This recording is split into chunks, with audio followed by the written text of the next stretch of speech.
Hello guys, how are you all? Today I'm back with one more amazing video of CapCut, and in this video I'm gonna tell you how you can add transitions and how to delete and remove transitions from your project.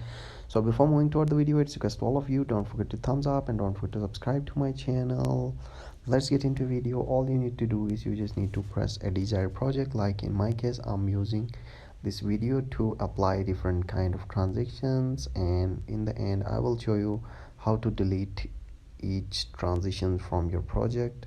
Let me split down the project first, and this one is my transitions. Okay, so this one is my second transition, and if you want to add more transitions you can do that.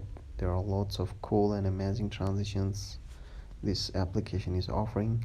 So if you want to delete this transition, you just need to press on this transition and press on none, and boom, you are good to go.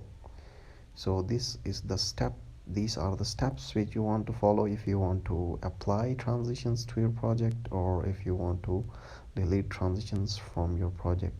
Thank you so much for watching. Don't forget to thumbs up. Take care. Bye bye. Boom boom. Ciao.